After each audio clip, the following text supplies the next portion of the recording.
Gold. High Vaishnavi. Hello ma'am.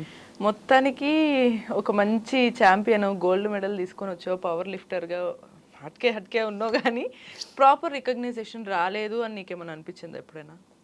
అంటే ఇప్పుడు వరకు నేను చేసిన ఛాంపియన్షిప్స్ కానివ్వండి, లేదా నాకున్న అచీవ్మెంట్స్కి నాకు ప్రాపర్గా రికగ్నిషన్ అంటూ ఇప్పటికీ కూడా రిసీవ్ కాలేదు అని చెప్తాను. ఎందుకంటే నేను పాస్ట్ గవర్నమెంట్తో ఎక్స్పెక్ట్ చేసినుండే, అప్పుడు చాలా ట్రై చేసాము, పైన వరకు వెళ్ళి చేద్దాము అన్నట్టు.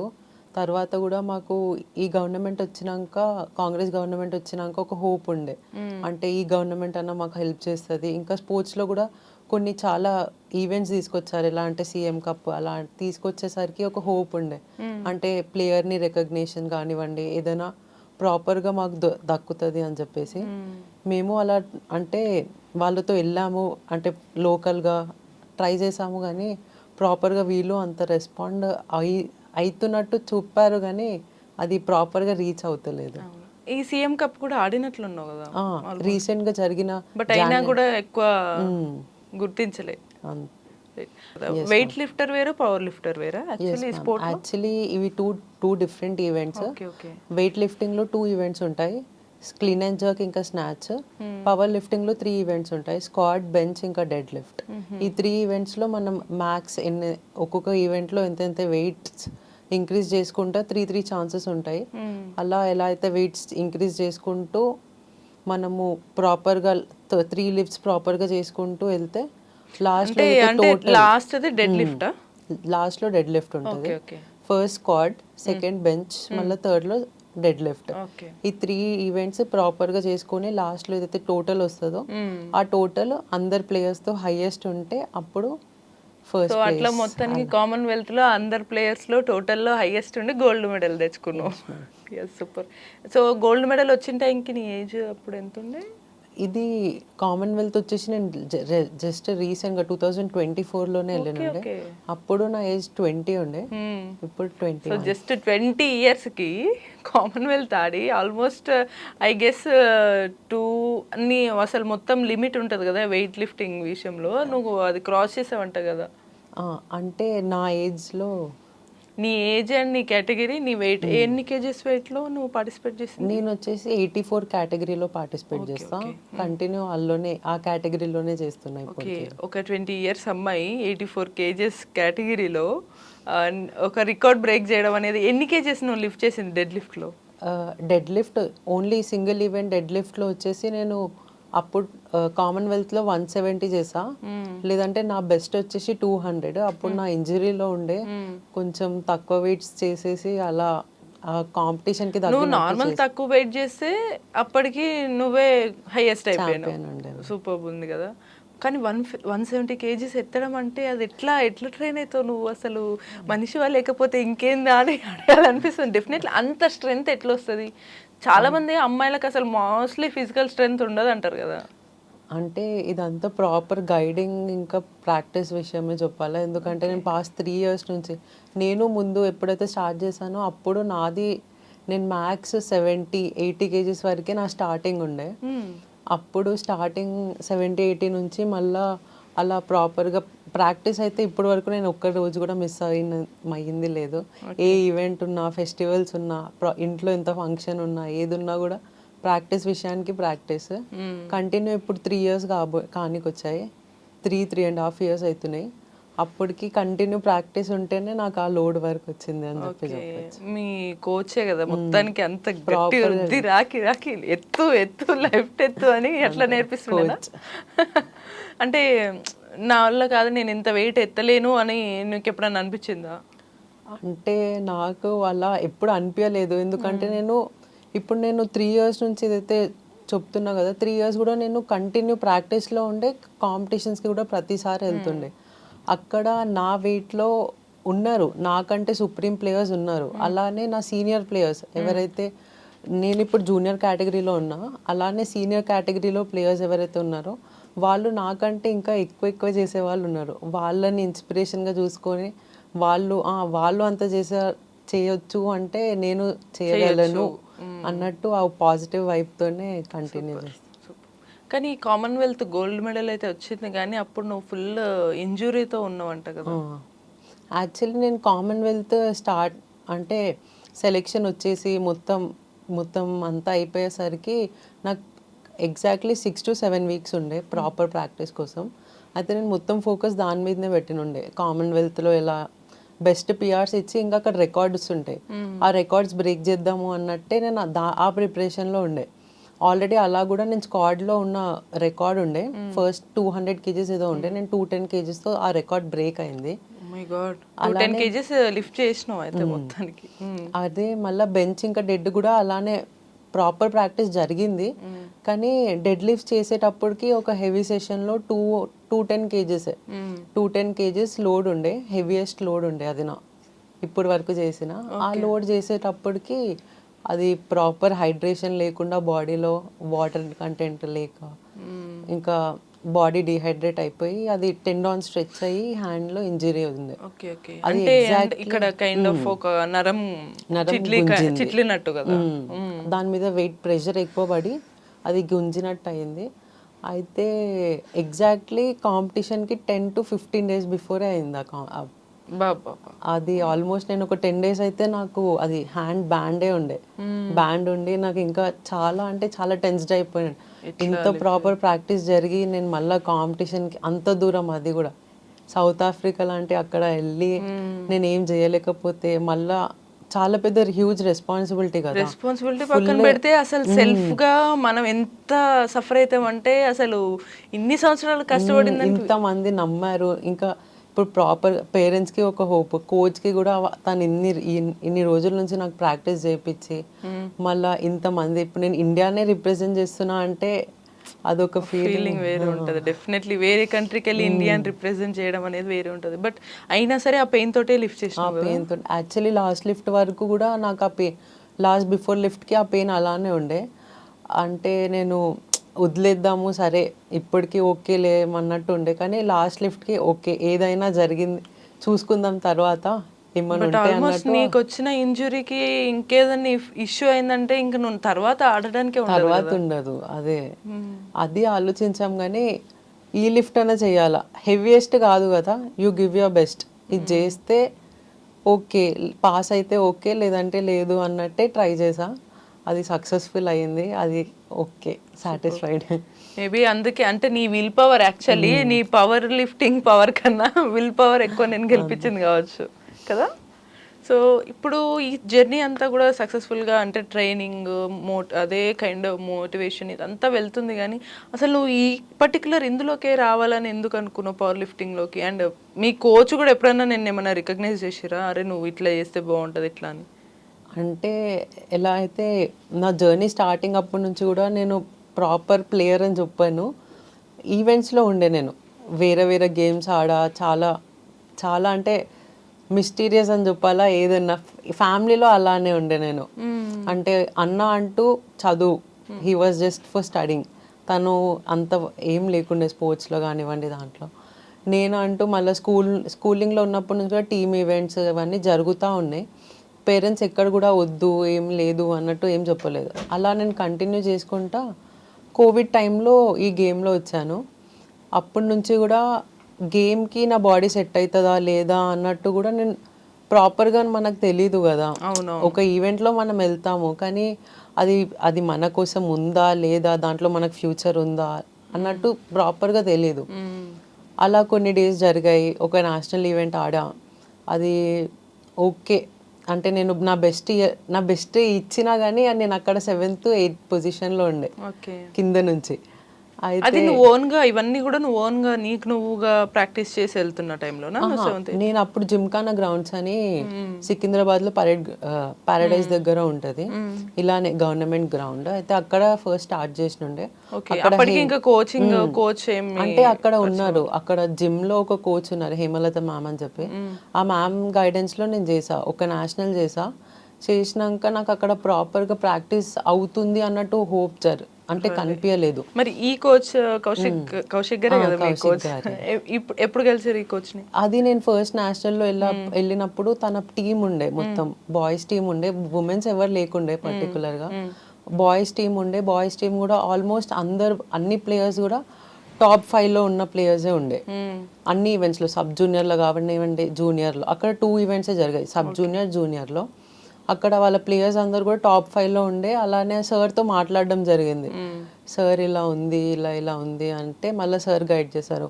సరే నీకు నేను ట్రైనింగ్ ఇస్తాను, కానీ నేను ఇప్పటి వరకు కూడా ఉమెన్స్ని ఎవరిని ట్రైన్ చేయలేదు, మళ్ళీ ఎలా ఉంటుందో నాకు ఐడియా లేదు అని చెప్పి సార్ కూడా ఒక ఎక్స్పెరిమెంట్ లానే స్టార్ట్ చేశారు నా మీద. అయితే ఇంకా అక్కడ నుంచి స్టార్ట్ అయింది. అక్కడ ఒక 6 months నేను ప్రాపర్ ట్రైనింగ్ తీసుకొని ఫస్ట్ ఒక నేషనల్ ఆడినుండే. ఆ నేషనల్లో నాకు బ్రాంజ్ మెడల్ వచ్చింది. ఇంకా అప్పటి నుంచి జర్నీ స్టార్ట్ అయింది. ఇట్లా పీక్స్ లో గ్రాఫ్ ఇట్లా వెళ్తుంది. అట్లా ఇప్పుడు కామన్వెల్త్ గోల్డ్ మెడల్ డౌన్స్ ఉన్నాయి కానీ ప్రాపర్ గా అంటే స్పోర్ట్స్ పరంగా అయితే పీక్స్ లో వెళ్తుంది పర్ఫార్మెన్స్ పరంగా. ఇప్పుడు ఒక నేషనల్ లో బ్రాంజ్ వచ్చిందంటే మళ్ళీ నెక్స్ట్ టైం గోల్డ్ కోసమే ట్రై చేసేది. గోల్డ్ ఇప్పుడు కామన్వెల్త్ వచ్చేసింది కదా, అంత ఇంజురీతో గోల్డ్ మెడల్ వచ్చింది. ఇప్పుడు మళ్ళీ ఆల్ ఇండియా ఇంటర్ యూనివర్సిటీ కూడా, అందులో కూడా గోల్డ్ మెడల్. ఇది టఫెస్ట్ కాంపిటీషన్ ఉండే, ఎందుకంటే ఆల్ ఓవర్ ఇండియా నుంచి యూనివర్సిటీస్ ఉంటాయి, చాలా మంది వస్తారు. 40 to 50 యూనివర్సిటీస్ వస్తాయి. అందులో ప్రతి ప్లేయర్ ఎలా ప్రిపేర్ అవుతారో తెలియదు మనకు. మళ్ళా ఎలాంటి ప్లేయర్ ఎక్కడి నుంచి వచ్చేస్తారు అది తెలీదు. అంటే ఇప్పుడు మనం టార్గెట్గా కొంతమంది ప్లేయర్స్నే చూసుకొని వెళ్తాము, చలో వీళ్ళు ఉంటారేమో మనకు అంటూ. అక్కడ వెళ్ళాక ఇంకా చాలా మంది వస్తారు. అలాంటిది కూడా నాకు ఈసారి ఆల్ ఇండియాలో కూడా గోల్డ్ వచ్చింది. లాస్ట్ టైం 2024లో కూడా నేను అప్పుడు ఉస్మానియా యూనివర్సిటీలో ఉండే. ఆ యూనివర్సిటీ నుంచి ఆడినప్పుడు కూడా నాకు గోల్డ్ మెడల్ వచ్చింది. ఇప్పుడు కేఎల్ యూనివర్సిటీ అని చెప్పి ఆ యూనివర్సిటీ నుంచి ఆడినా. ఓకే, మొత్తం గోల్డ్ మెడల్ అనేది ఇంక నీకు అదొక జస్ట్ గోల్డ్ మెడల్ నాకు వచ్చేస్తుంది అన్నట్టు అయిపోయింది. ఎందుకంటే హైయెస్ట్ రికార్డ్ నువ్వే కదా, నువ్వు అసలు ఇప్పటి వరకు అందరు బ్రేక్ చేయండి నీ ఏజ్ నీ కేటగిరీలో చేసింది నువ్వేనా? సో మరి ఆల్ ఇండియా ఇంటర్ యూనివర్సిటీలో మోస్ట్ హైయెస్ట్ వెయిట్ ఎంత నువ్వు లిఫ్ట్ చేసింది? ఈ ఇయర్ నా టోటల్ వచ్చేసి 532 వచ్చింది. లాస్ట్ టైం టోటల్ కన్నా లాస్ట్ టైం నేను జస్ట్ 495 చేసినుండే. అప్పటికి టోటల్ కి గోల్డ్ మెడల్ ఉండే, కానీ ఆ సాటిస్ఫాక్షన్. డెడ్ లిఫ్ట్ లో మరి ఇంకెన్ని కేజెస్? ఈసారి డెడ్ లిఫ్ట్ నాది బెస్ట్ ఉండే, 195 చేసా. కానీ ఆ ఇంజరీ ఇప్పటికి కూడా రికవర్ అవ్వలేదు. 6 months కానీ వస్తుంది, కానీ దానికి ప్రాపర్ అంటే ఫిజియో దగ్గరికి వెళ్ళిన వాళ్ళందరూ ఏమంటుండ్రు అంటే దాని సొంతంగా రికవరీ అనికి టైం చేయాలి. మనం మెడిసిన్స్ కానివ్వండి ఏదైనా తీసుకున్నా కూడా అది ఇప్పుడు టైంకి రికవర్ అవుతుంది, కానీ ఫ్యూచర్లో మళ్ళీ ఆ పెయిన్ అనేది అట్లనే ఉంటుంది. అందులో స్పోర్ట్స్ పర్సన్ కాబట్టి న్యాచురల్ హీలింగ్కే వాళ్ళు ఎక్కువ సజెస్ట్ చేస్తారు. ఓకే, నార్మల్గా లైఫ్ కానీ ఎన్ని చేసినా కూడా ఎక్కడనో కొన్ని వెళ్తీ ఉండిపోతాయి కదా, లైక్ మనం ఏదో చేయలేకపోతున్నాము అనే ఫీలింగ్ కావచ్చు, పేరెంట్స్ని చూసుకోలేకపోతున్నాం అన్నట్టు. నీకు అట్లాంటి ఫీలింగ్ వచ్చే ఉంటుంది కదా? అంటే ఆ ఫీలింగ్ అంటూ అంటే నాకు ఏజ్ అనేది పెద్ద నంబర్ ఏం అనిపించదు, కానీ కూడా ఒక ఫీలింగ్ ఏదంటే పేరెంట్స్ని వాళ్ళు చాలా స్ట్రగుల్ అవుతున్నారు. ఇప్పటికీ నన్ను ఇప్పుడు ఈ పొజిషన్లో ఈ స్టాండర్డ్లో పెట్టడానికి కూడా వాళ్ళే కారణం అని చెప్పాలా. ఇప్పటికి కూడా వాళ్ళు స్ట్రగుల్ అవుతున్నారు. నేను ఏది ఉన్నా కూడా వాళ్ళని ఓపెన్గా అడగలేకపోతున్నా.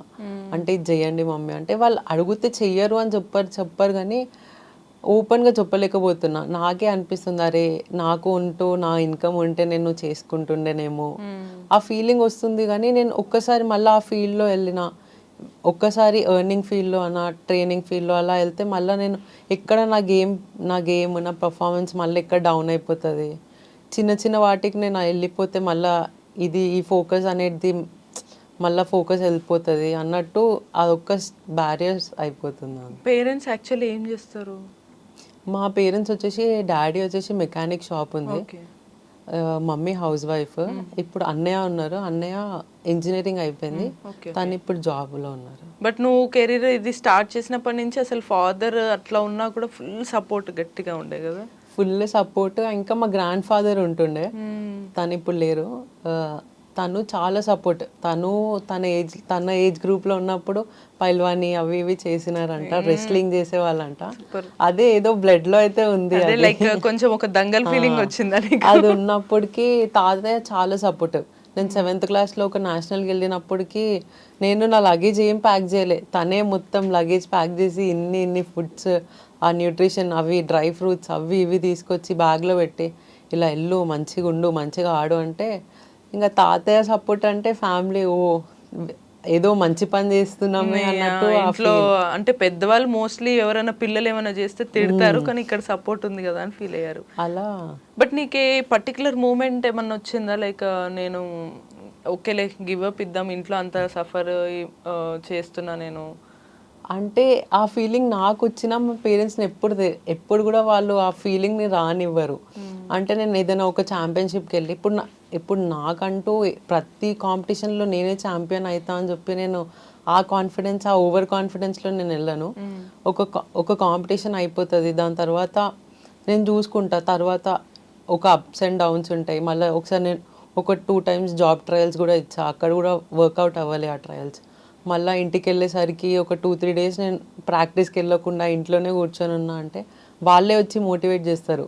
నువ్వు ఏమైంది, ఇప్పుడు ఏమైంది నీకు, దీంతోనే అయిపోయిందా, నీ ఏజ్ ఏముంది, ఏం లేదు, ఏం పర్వాలేదు, మేము చెయ్య అంటున్నామా, మేము హెల్ప్ చేయమా, ప్రతిదీ మేము చేస్తాము, నీ పని నువ్వు చేయి, నువ్వు ఏ పని చేస్తున్నావో దాంట్లో నువ్వు నీ 100% ఇచ్చినాక కూడా నువ్వు చేయలేకపోతున్నావు అంటే దాని మీద నువ్వు ఫీల్ అవ్వాలా, కానీ నువ్వు చేస్తున్నావు కదా కంటిన్యూ చేయి, ఆబ్వియస్లీ నీ రిజల్ట్స్ అంటూ నీకే ఉంటాయి అన్నట్టు వాళ్ళు చాలా మోటివేట్ చేస్తారు. పేరెంట్స్, మమ్మీ కానివ్వండి, డాడీ వాళ్ళు. ఇంకా నేను ఒక్కొక్కసారి మార్నింగ్లో ప్రాక్టీస్కి వెళ్ళకుండా 6 o'clock అంటే యూజువల్ ఎప్పుడు ఉండదు, 100%లో మాకు 99% ఎప్పుడైనా ప్రాక్టీస్ లేదు అని చెప్పి ఆ నోటీస్ ఎప్పుడు రాదు, ఆ మూమెంట్ ఉండదు.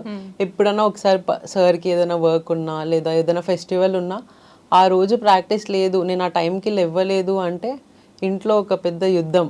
ఏమైంది, ఈ టైంకి ఎందుకు వెళ్ళలే నువ్వు, వాళ్ళకి రీజన్ చెప్పాలా, పర్టికులర్ రీజన్. నిజంగా అదేనా, లేదా నువ్వే పోతలేవా, అన్ని క్వశ్చన్స్ రేజ్ అవుతా ఉంటాయి ఇంట్లో. ఓకే, సో అంటే ఇంట్లో గట్టి సపోర్ట్ ఉంది. అంటే ఇక్కడ మనకు అర్థమైంది ఏంటంటే ఒక ఫ్యామిలీ సేమ్ మనసులో ఖచ్చితంగా చేయాలనే సపోర్ట్ ఉంటే ఫైనాన్షియల్ స్టేటస్ అనేది అసలు మ్యాటరే కాదు కదా. రైట్, నువ్వు ఇప్పటి వరకు చేసిన వాటిల్లో ఇవన్నీ ఎంత ఇంపార్టెంట్, నీ ఫుడ్ కూడా చాలా ఇంపార్టెంట్ కదా, దీనికి ఏమైనా పర్టికులర్ డైట్ ఇప్పుడు ఎలా తీసుకుంటారు? న్యూట్రిషన్ అనేది చాలా ఇంపార్టెంట్. ఇప్పుడు మా టీంలో ఇంకొక సార్ కూడా ఉన్నారు, తను న్యూట్రిషన్, తను ప్రాపర్గా ప్లేయర్. ఇప్పుడు మా సార్ అంటూ ప్రాపర్ ప్రాక్టీస్ షెడ్యూల్స్ ఎలా అయితే మెయింటైన్ చేస్తారో ఆ సార్ ప్రాపర్గా డైట్, ఒక ప్లేయర్కి ప్రాపర్ న్యూట్రిషన్ ఎలా తగ్గాలా, ఏ ఫుడ్ తీసుకుంటే ఎన్ని న్యూట్రిషన్స్, మళ్ళీ బాడీ వెయిట్ ఎలా పెంచాలా లేదంటే ఎలా రెడ్యూస్ చేయాలా, అవన్నీ చూసుకొని ప్రాపర్ డైట్ ప్లాన్ అనేది ప్లాన్ చేసి ఇస్తారు. దాన్ని ఫాలో అవ్వకుండా దాంట్లో ప్రాపర్గా అంటే డైలీ ఎంత తీసుకోవాలా, ఎంత అమౌంట్ ఆఫ్ న్యూట్రిషన్స్ అవన్నీ ఉంటాయి. అలా రెగ్యులర్గా టు బీ హానెస్ట్గా క్లియర్గా చెప్పాలి అంటే మీరు బాడీలో ఇంటేక్ ఒక పవర్ లిఫ్టర్ ఎక్కువగా ఏం తీసుకుంటారు, సో నార్మల్ పీపుల్ తీసుకునేదానికి మీరు తీసుకునేదానికి డిఫరెన్స్ ఎట్లా ఉంటుంది? అంటే నార్మల్ వాటితో కంపేర్ చేసిన అయితే చాలా డిఫరెంట్ ఉంటుంది. న్యూట్రిషియస్ ఫుడ్ చాలా పర్టికులర్గా ఇప్పుడు ఫ్యాట్స్ కానివ్వండి, మీట్, చికెన్, ఎగ్స్, మళ్ళీ ప్రోటీన్. ఇప్పుడు నార్మల్గా ఇప్పుడు మన హిందూస్ కాబట్టి ఫెస్టివల్స్ అంటూ చాలా రెగ్యులర్గా వస్తూ ఉంటాయి కదా, ఇంకా ఇంట్లో పర్టికులర్గా ఈరోజు ఉండము, నాన్ వెజ్ ఉండము, అట్లా ఉంటాయి కదా, కొన్ని రెస్ట్రిక్షన్స్ ఉంటాయి. కాబట్టి ఎక్స్ట్రా ప్రోటీన్ పౌడర్స్ ఏవైతే బయట దొరుకుతాయో అవి కూడా ఇంటేక్ తీసుకుంటాము. అంటే ప్రాపర్గా న్యూట్రిషన్ దొరకపోయేసరికి వాటితో వస్తుంది అన్నట్టు. సో నార్మల్ పీపుల్ వాళ్ళైతే రెగ్యులర్గా తీసుకునే ఫుడ్ జస్ట్ ఫుడ్, రైస్, ఇవే కర్రీస్ ఉంటాయి. బట్ మీదైతే కంప్లీట్ డిఫరెంట్ అన్నమాట. కంప్లీట్ డిఫరెంట్ అంటే వాటితో కంపేర్ చేసుకుంటే కొంచెం క్వాంటిటీ వైజ్ ఇంకా పోర్షన్స్ వైజ్ కొంచెం ఎక్స్ట్రా ఉంటాయి. నార్మల్గా అయితే మళ్ళీ మీరు పక్క అదే 84 kgs మీరు మెయింటైన్ చేయాలి కదా, అది ఎట్లా? మళ్ళీ కొన్నిసార్లు ఎక్స్ట్రా తీసుకోవాలని ఎక్కువ తిని 1 kg పెరిగినా మీరు డిస్క్వాలిఫై అవుతారు. మరి అది ఎట్లా మేనేజ్ చేసుకుంటారు? అదే ఇప్పుడు యాక్చువల్లీ అంటే ఇప్పుడు మాకు పీక్ టైం ఉంటుంది. ఇప్పుడు కాంపిటీషన్స్ టైంలో వస్తుంది అంటే ఆ టైంకి ఒక 1 month బిఫోర్ మొత్తం ప్రాపర్గా ఇప్పుడు డైలీ వెయిట్ చెక్ చేసుకోవడం, ఎక్కువ అంటే తగ్గించేయడం, అలా మెయింటైన్ చేస్తూ ఉంటాము. నార్మల్ డేస్లో అయితే ఏది పట్టినా ఓకే, ఒక రోజు ప్రాపర్ ఫుడ్ ఉండకపోయినా నడిచిపోతుంది. మళ్ళీ ఒక రోజు హెవీ ఇంటేక్, ఎప్పుడైనా ఫంక్షన్స్ లాంటివి ఏమైనా చీట్ మీల్ ఏదైనా జరిగినా కూడా అలా మేనేజ్ అయిపోతుంది. కానీ కాంపిటీషన్కి ఎగ్జాక్ట్ 15-20 days బిఫోర్ అయితే ఆ వెయిట్ అనేది ప్రాపర్గా డైలీ చెక్ చేసుకోవాలి. ఫస్ట్ వెయిట్ చెక్ చేసుకొని దాన్ని బట్టి తక్కువ ఉంటే తిని ఎక్కువ పెంచుకోవచ్చు. ఎక్కువ ఉంటే మళ్ళీ దాన్ని రెడ్యూస్ చేసుకోవడం. ఎక్కువ ఉంటే రెడ్యూస్ చేసుకున్నారు మళ్ళీ పెరుగుతుందని తినకుండా ఉంటారా ఏంది? అది ఇంకా నడుస్తూ ఉంటుంది అలా అప్స్ డౌన్స్. ఓకే, మొత్తానికి ఒక రోలర్ కోస్టర్ తోటి జర్నీ అంతా వెళ్తుంది. ఒక గోల్ ఇప్పుడు నెక్స్ట్ నీ టార్గెట్, నీ గోల్ ఏంటి? నువ్వు దేనికోసం మరి ఫైట్ చేద్దాం? ఇప్పుడు నాది ఆల్మోస్ట్ ఏషియన్ ఛాంపియన్షిప్ అయిపోయింది, కామన్వెల్త్ అయిపోయింది, ఆల్ ఇండియా యూనివర్సిటీ అది ఇంపాసిబుల్ అనుకున్నా, అది కూడా తగ్గింది. మళ్ళీ ఇప్పుడు నెక్స్ట్ వచ్చేసి వరల్డ్ ఛాంపియన్షిప్ మీద ఫోకస్ చేద్దాం అనుకుంటున్నా. ఎందుకంటే ఇప్పుడు ఆల్మోస్ట్ అన్ని మెడల్స్ ఉన్నాయి, అన్ని ఇంటర్నేషనల్ అంటే ఏదైతే టార్గెటెడ్ అనుకున్నా ఆ 2 మెడల్స్ నా దగ్గర ఉన్నాయి. వరల్డ్ ఛాంపియన్షిప్ ఇవన్నిటికంటే టూ మచ్ టఫ్.